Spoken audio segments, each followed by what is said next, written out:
Everyone. Today I have a spooky story to tell you all. A face in the dark. It's a short story set on a dark, windy night.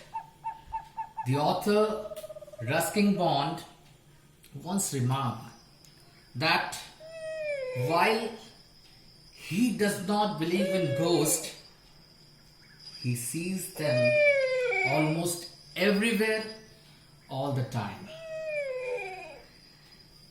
Let's come to the story. As I told you, a face in the dark has the presence of supernatural element. The protagonist, Mr. Oliver, an Anglo-Indian teacher, was returning to his school late one night from the market. And the school, generally the schools of Shimla, they are situated a little far away from the city, on the outskirts of the hill station of Shimla. And right before Kipling's time, this Kipling is Rudyard Kipling, a very famous novelist, known for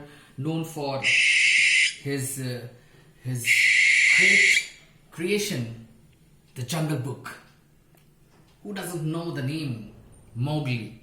Alright, so right from Kipling's time, the school had been run on English public school lines, and the boys, most of them from the wealthy Indian families, wore blazers, caps and ties.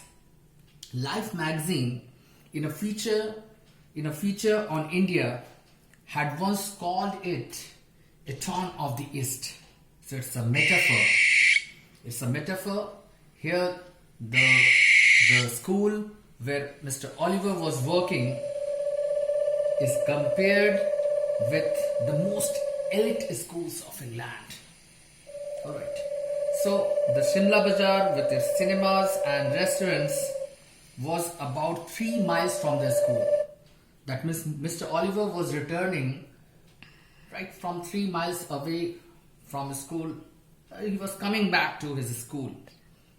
Late evening. He was a little more late on that sinister evening.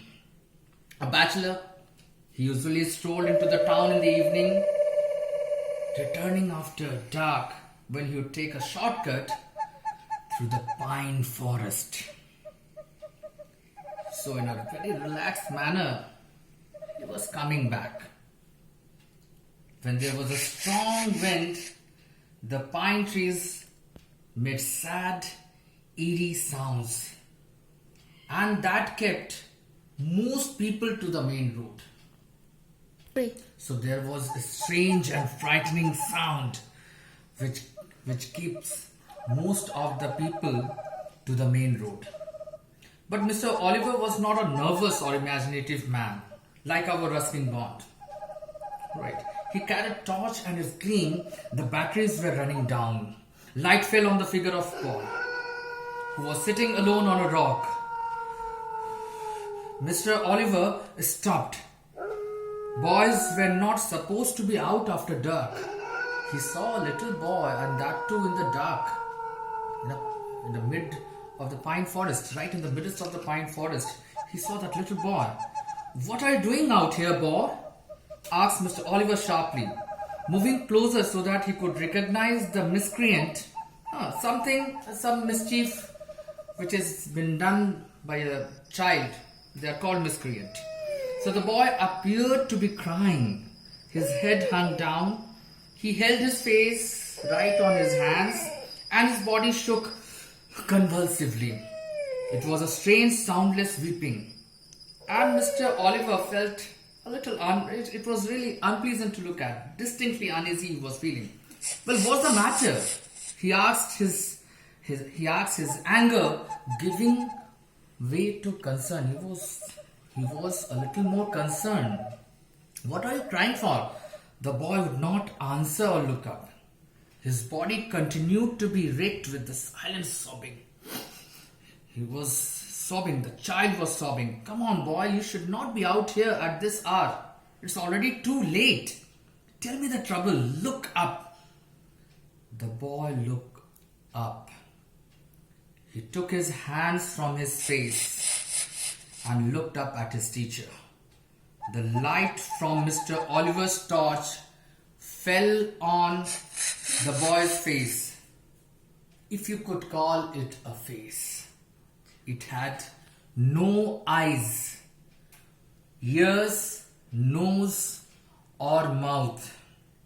It was just a round, smooth head with a school cap on top of it, and that's where the story should end. But for Mr. Oliver, it did not end. Perhaps there was something more unpleasant on the chart. The torch fell from his trembling hand. He turned and scrambled down the path, running blindly through the trees and calling for help. Help! Help! Help!